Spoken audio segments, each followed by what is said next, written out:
So we're going to kind of go through how people progress to the point of heroin addiction. And then we're going to go through signs and symptoms of a heroin or opiate overdose. We're going to talk about what opiates are and how we can identify them. And then we're going to go through how to put together the Narcan kit. I have 50 kits here tonight. So we encourage those who believe they might need a kit to please come first and foremost. I would love everyone to have a kit. Unfortunately, our kits are funded by the state, and there's a severe back order in the entire state due to the nature of the problem right now. So please be considerate of your neighbors and those who really need come to the front of the line first, okay?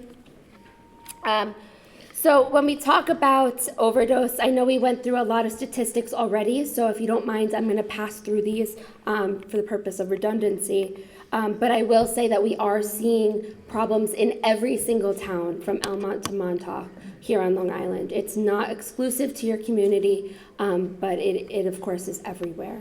You want to talk about the gateways? There are several different gateways now, and the original ones were started out with cigarettes, beer, and wine. But now we're finding that our adolescents are progressing much faster, even our adults, into bigger and better things, up to liquor and to marijuana use. And so there's a gap there, which I'll get to in a moment, but then it moves up to the mushrooms, ecstasy, cocaine, and which is our top rung, which would be our cocaine, our crack, and our meth. So prescription drugs now fits into that gateway of that ladder. Due to, we're finding our adolescents are shopping more so in our parents' medicine, into the parents' medicine cabinets more so than ever. So many of them are even skipping the first rung of the ladder and starting right out in the middle of that rung. So they're not even experimenting with the cigarettes or the beer. They're going into medicine cabinets and picking up the benzodiazepines or sometimes the opiates, the pain medication. And then they're chasing that high, they move on to bigger and better things, trying to keep chasing that high for it. And then once they've exhausted all their resources, it's not uncommon to hit that top rung of the ladder and start off with heroin because of the supply. If the pills run out, it could be cost prohibitive because it's very expensive to have a opiate addiction. So heroin is much cheaper, has a lower street value to it. Sadly, it's much more affordable. So that's why there's that big gap. So we're finding that people who start off with alcohol are only 2 times as likely to become addicted to heroin or opiates, and 3 times more likely from marijuana to 15 times to cocaine, but 40 more times more likely to become addicted to heroin or painkillers and to move on to something else. 40 times. That's a huge leap from alcohol into heroin. Are they the same or different? They're the same. One's legal, one's illegal. One I buy at my local pharmacy, one I buy from my dealer. But they're the same thing, just presented differently. So a lot of it's been spoken already, there's been a natural increase of overdose deaths since 1971 up to the present. And you see that sharp peak. It's even gone even higher since this last graph was made from 2007. So we have a national problem. So how do we do this? What do we need to do? We need to prevent. We need to reduce, and we need to reverse. Prevent, reduce, reverse. What are opiates? We have the illegal ones, which are heroin, common legal opioid pain medications, which are codeine, Darvocet, Demerol, fentanyl, hydrocodone, hydromorphodilaudid, methadone, morphine, oxycontin, oxycodone, Percodan, Percocet, Tylenol with codeine, Tylox, and many others. Some of the common street names are Roxys, Oxys, Percs, and Vikes. That is very common spoken about, using slang terms versus the true drug names. So why are they so much trouble? Because we've developed dependency on them. They fill the receptors in the brain and some other part of the body, so we become physically and psychologically dependent on the drugs.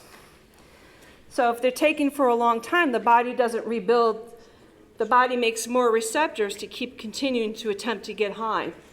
And addictions, when escalating the doses of opioids to keep chasing that high. So it keeps increasing. I start out with one leads to two leads to four leads to maybe up to 20-something pills a day in many cases. The average street value for certain drugs, varies. It depends on what's out there also. I work with a client who came in, he was using 30 milligrams of oxycodone at $60 a pill. He was taking 10 a day, $600 a day, $4,200 a week of his habit. Times that by 4, times that by 52. He could have had multiple trips to Hawaii and back. He could have had a nice car, not just a nice car, but a really nice car for the amount of money that he was spending. He was living in his mother's basement because he couldn't afford to move out of the home. He's now in treatment. Naloxone is a prescription medication. It reverses the opioid overdose within the brain. Opioids are an agonist. It attaches to the brain receptor, where naloxone is an antagonist, which bounces the heroin off or the opiate off the receptor in the brain.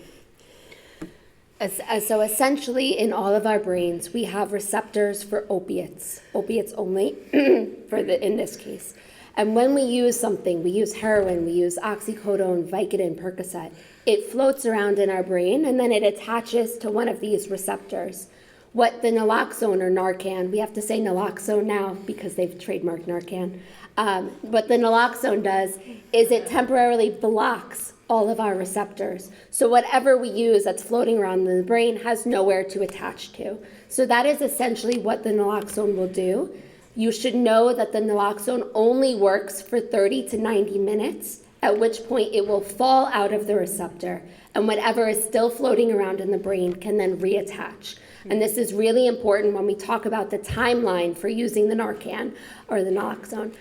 We have to do it and make sure that we have law enforcement, EMS, ambulance on the way before starting any of these services to stay in that 30 to 90 minute timeline.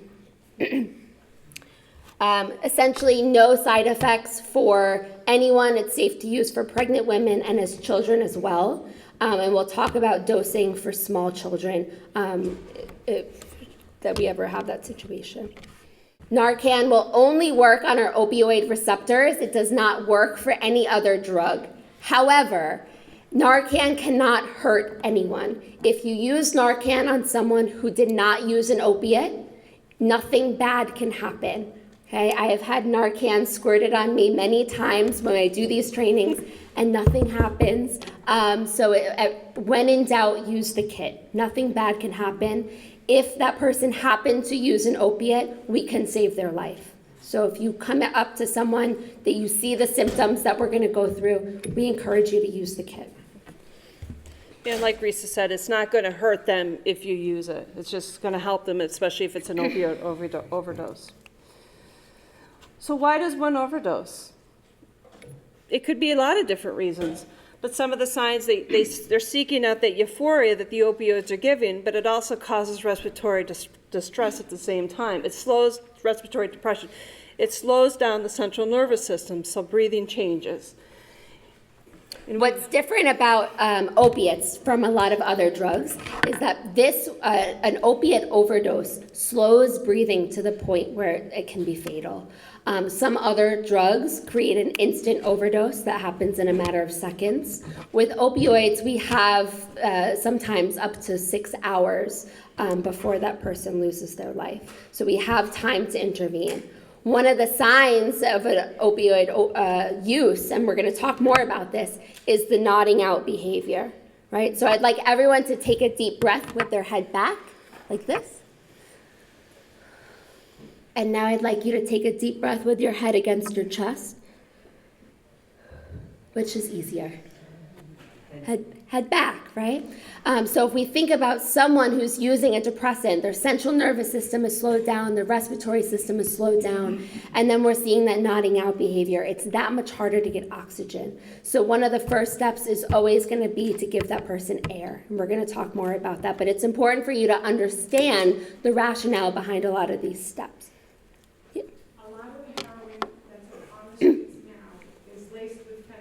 Yes, I'm about to talk about that. When fentanyl is ingested with the heroin, it paralyzes all muscles in the body.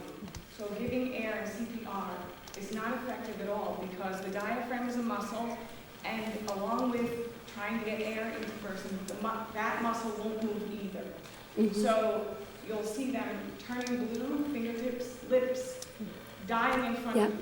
Yes. And the only thing that will reverse it is Narcan or Correct. And I'm about to get to absolutely all of those points, so thank you. When we talk about why someone overdoses, there's a few things that we're seeing. One, a fatal amount of the opiate, right? So if they normally take 2 bags, today they take 4, that could lead to an overdose.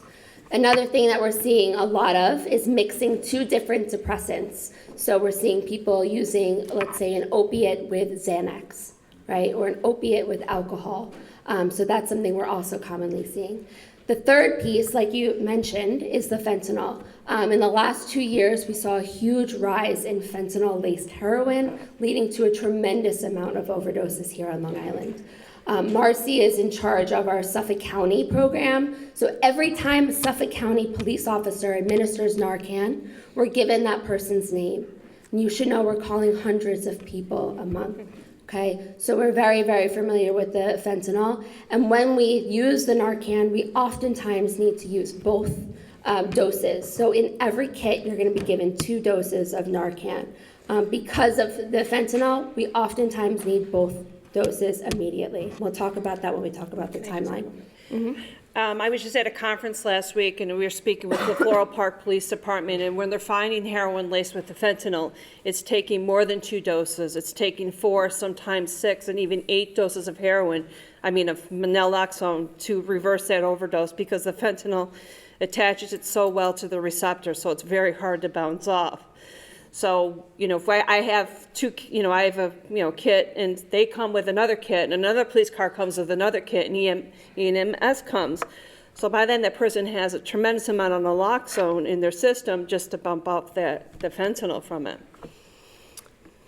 Okay, so we talked about all of this. Risk factors we went through already. So, of course, changes in opioid supply. So opioids that are laced with fentanyl, variation of strength we talked about.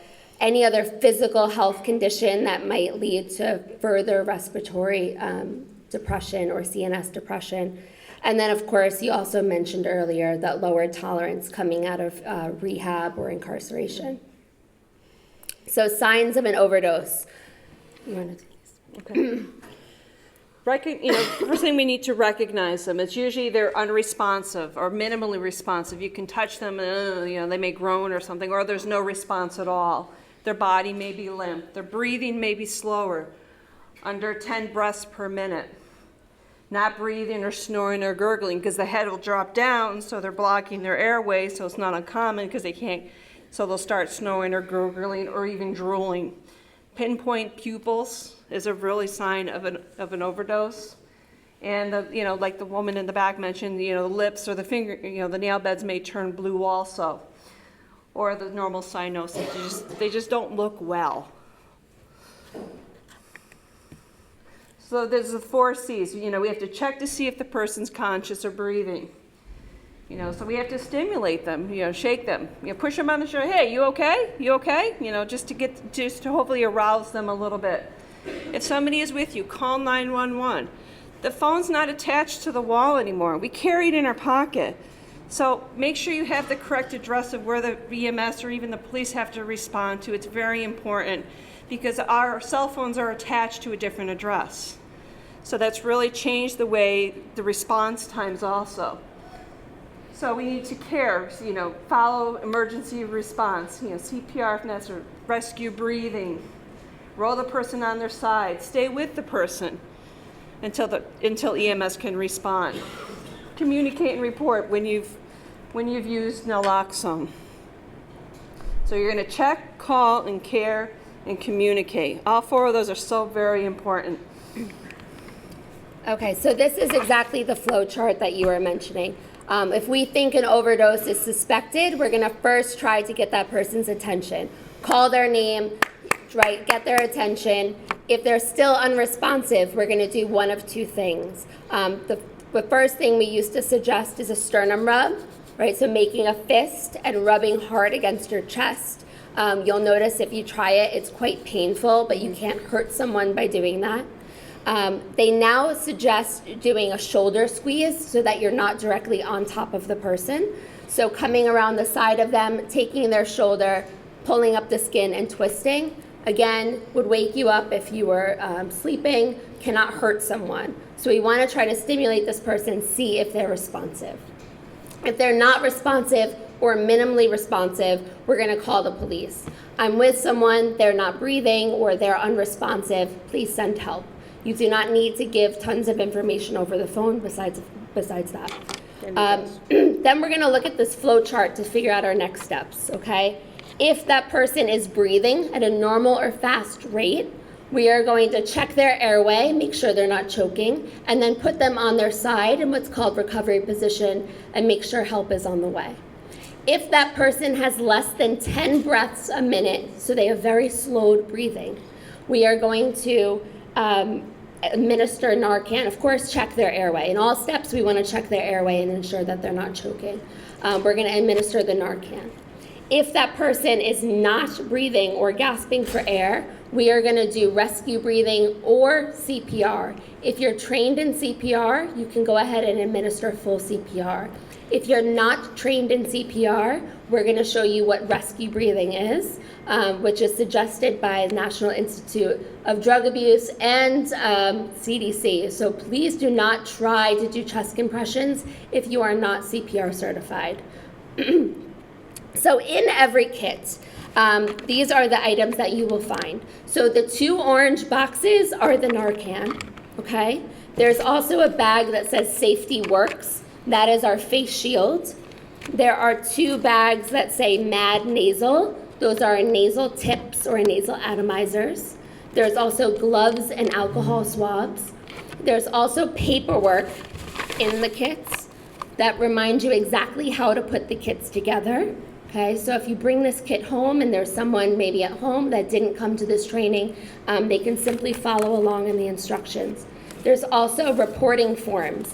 If you should use the kit, we need some demographic information of who it was used on so that the state can continue to fund this program.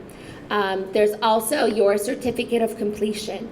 You are all covered under LICAT's medical license in order to carry this. Okay, there are needles inside of the nasal tips, so you do need to have the certificate of completion in that bag at all times. If you need another kit, or if your kit expires, you use it, something happens to it, you can simply bring your blue card into any LICAT office. We have an office in Westbury, Holbrook, Riverhead, and soon to be Southampton, and we go replace your kit, no questions asked, okay? In your orange box, there are 2 pieces, purple and a yellow, okay? What we're gonna do, it's quite simple. If you see a color, you take it off, okay? So there are 3 places that there are colors. Everyone see that? Okay. Why don't you go through the steps, I'll walk around. So the first thing we're going to do is we're going to take all the colors off, all the caps, the yellows and the purples. And then we're going to take the Narcan, the Naloxone, and we're going to pop the cap off.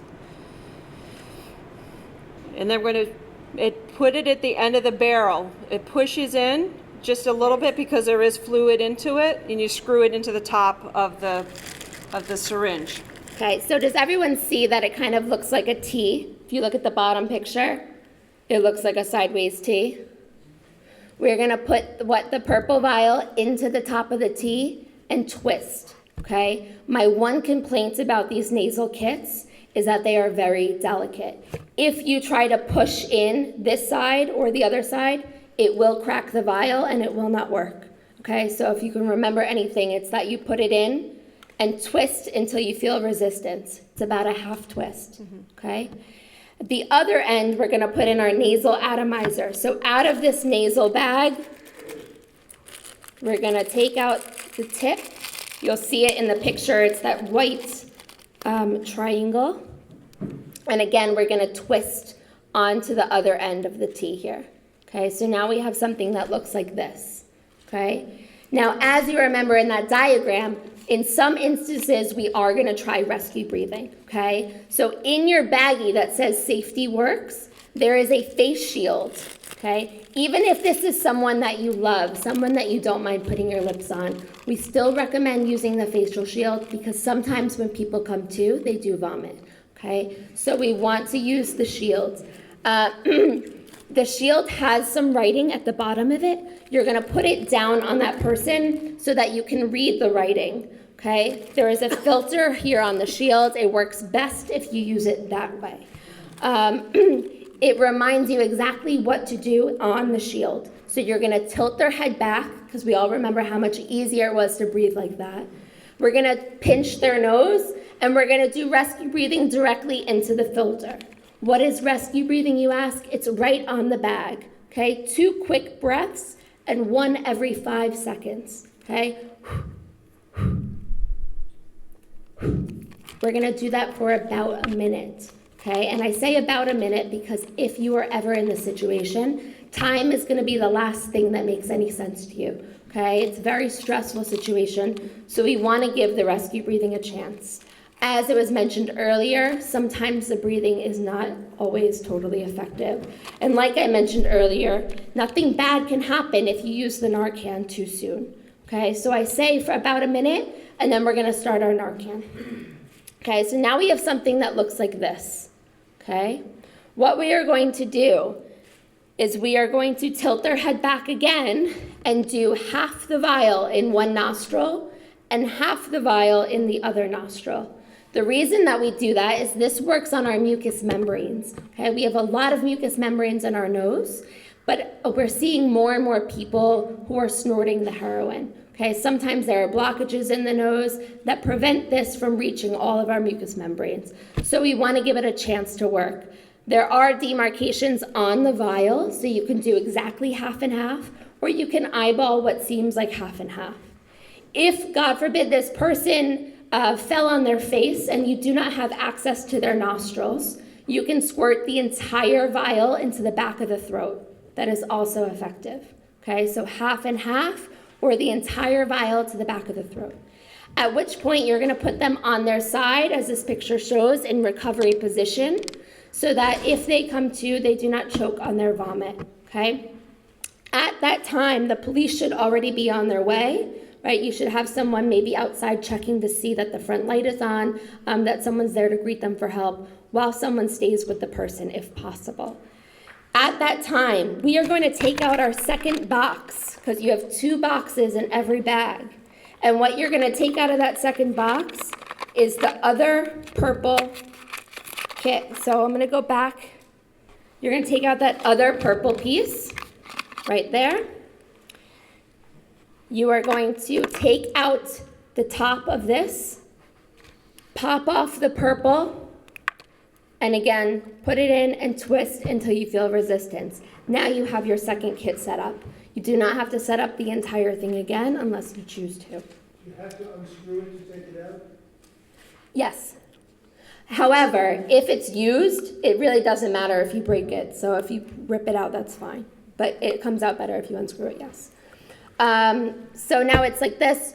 After 2 minutes, we're going to flip them back onto their back, put their head back, and administer the second vial half and half, okay?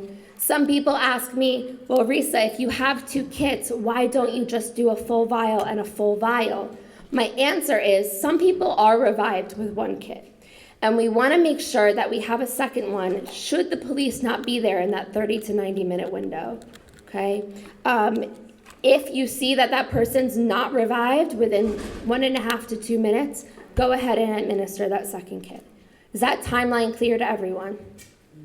Okay, so the first step, if you see someone who's unresponsive, is what? Make sure they're not sleeping. Yes, get their attention, right? Try to say their name, clap, make a lot of noise. They're still unresponsive. We do one of 2 things. What are those?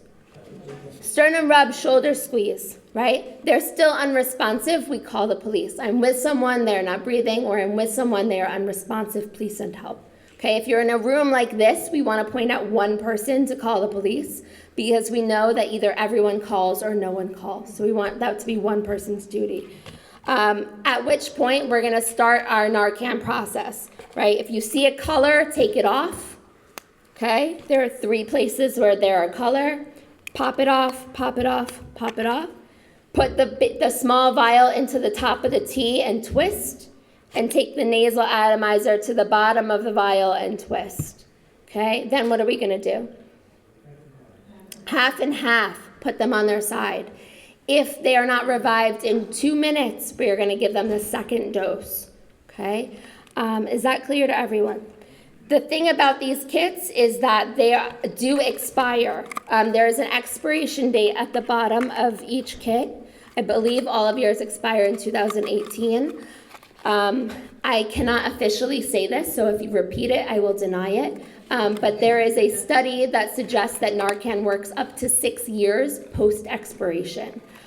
So with that being said, should you need Narcan and you notice that your kit has expired, a couple months ago, please go ahead and use that kit. But if you repeat that, I didn't say it because I'm not legally allowed to say that. We'll deny it. The other piece is they are temperature sensitive, so please do not leave them in your car. They cannot be around extreme heat or extreme cold. And I understand for a lot of you that's probably the best place to keep it, but please be mindful of that because it needs to be in room temperature at all times. There is a needle in the kit. Inside of the T, there is a needle that opens this up, but you cannot touch yourself with the needle. It's deep inside here. No one can hurt themselves. So if you would like to keep this in your medicine cabinet or someplace that children or animals would be in touch with, they can't get hurt by touching it or being around it. I mentioned earlier that it is safe for children. If there is a small child under the age of 6 who accidentally took some opiates, who needs this, we encourage you to do a quarter vial and a quarter vial. And then the second dose would be another quarter and another quarter. Okay. Anyone have any questions about what we talked about so far? Yes. What do the police need to know? What do the police need to do in that 30 to 90 minute window? So we as lay people are allowed to carry 2 milligram kits. Most police officers are allowed to carry 5 milligram kits. So they will administer Narcan again, and then they would bring them to the hospital for sometimes an IV of Narcan if that person needs. Good question. Yeah. Yeah, I was just confused why we do the bleeding first and then Narcan. Why wouldn't you just go straight to the Narcan? Because some people are revived simply from the breathing. But like I said, there is no harm that can come from doing the Narcan too soon. So if you want to skip the breathing, you can. Good question. Any other questions? Yes. Why is it better to give or not the nasal spray instead of injection? It's not better than the injection. The state defunded the injection because they found a lot of people were not comfortable carrying syringes. The intramuscular option, we still have it. You have to draw it up yourself, and most people are not comfortable with syringes. So, just as effective. Good question. You said that sometimes you need more than 2 or 3 kits, whatever it is. If you only have 2 kits and that's what you use, is there like you help them a little bit? Does that concept apply at all? Sure. You got them a little bit out of the overdose? Sure, absolutely. Any little bit can help. And that's why calling the police first is so important, so that help is on the way. Like Marcy mentioned, police often come with EMS, firefighters, so all of these people will be carrying Narcan as well. You may not fully revive them, but still... You could still help. Could still help. Yes. I have given an answer, but a lot of people from the community usually call Hatsala. You think they used to call Hatsala? I don't think so, but I just want to hear your answer. 1 second. I don't know what that is. Okay, Sorry. but before this turns in any other Hatsala, let me just debunk 2 myths. Number 1, every Hatsala paramedic always had Narcan, and as of last week, BLS, EMTs, and Hatsala are also being trained and being given Narcan in every neighborhood. Over the next month, it will be in all EMTs in the entire Hatsala system. So I just want to clarify that for everyone here to know.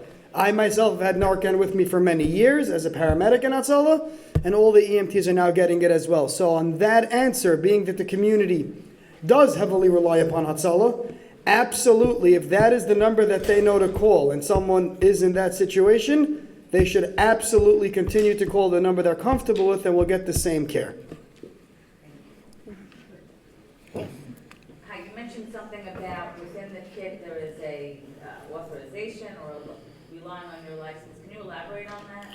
As far as what if you didn't have that? Like, is there any repercussions as to utilizing the naloxone to help someone, like a Good Samaritan? Great question. So the Good Samaritan law, it was the next thing I was going to talk about. Everyone is covered under the Good Samaritan law in using Narcan, meaning if, God forbid, that person is not revived and you use the kit or something happens while using the kit, no legal consequences can come against you. It's the same with CPR. You're trying to save a life. You're acting in good faith. Yes. I'm just curious, if someone didn't have Narcan, but they had other administrations of naloxone, such as Suboxone, which has 2 milligrams of naloxone, would that be applied instead of the Narcan? I don't know how to answer that. I would say not. The simple answer is, from what I understand, Doc, come answer. Come on down. Come on down. Suboxone is given orally. The way it works is it's a combination. It does have Narcan in it, but it has a medication that's affecting the receptors as well. It's very hard to get. It's only allowed to be given by certain physicians nowadays, and I don't think that's your first choice because how you going to get the because it's mouth, especially if they're going to aspirate it, they might choke, they vomit, and you mentioned putting them in recumbent position. I don't think that the audience knows to put them on the left-hand side. When you lie them on that side, but giving Suboxone will not work. It's not. Suboxone contains heroin. Suboxone is a slow-acting, slowly absorbed heroin.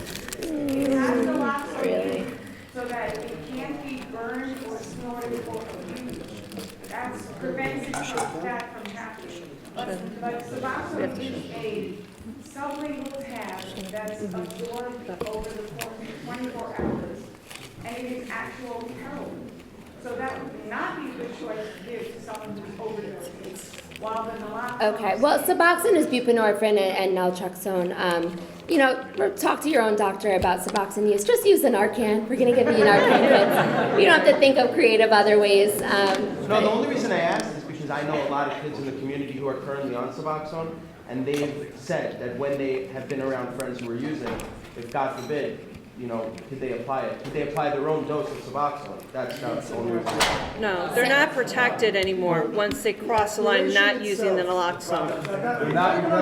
What the doctor said is right. The aspiration alone of the method you're giving them will do it. Right. People are sharing too many drugs, and that's why we've got a problem in this neighborhood.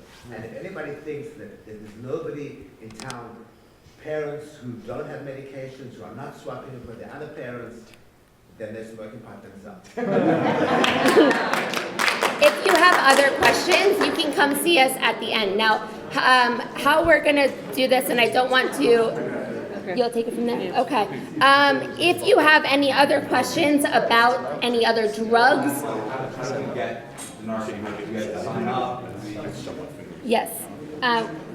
She'll explain it. If you are taking a kit, I need you to sign something that goes to the state. Your name, your number is not going to be shared with anyone but the state. They need to know who's taking the kits as they are funded, but he's going to go more into that for us. Okay, I also want to mention we did bring some literature about LICAT programs, and we also brought literature about medication take-backs.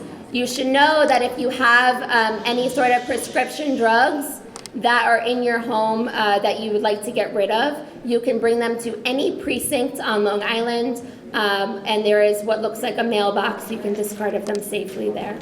Thank you all so much.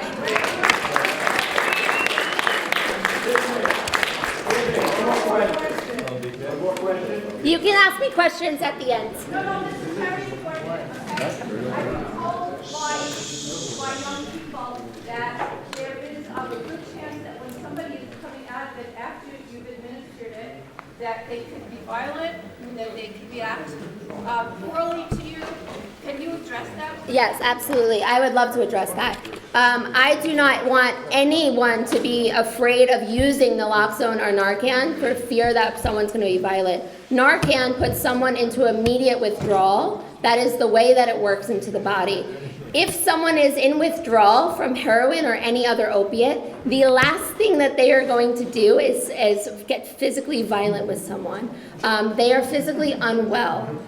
Are people a little bit irritable? Of course, right? If someone is in a high, they're in a euphoria, and then all of a sudden they wake up and there's people around them screaming and they don't feel well, of course they might be irritable. But it's never been my experience that people get violent. In fact, everyone that has been saved with Narcan in my life is eternally grateful. So I do not want anyone to be afraid of using Narcan for that reason.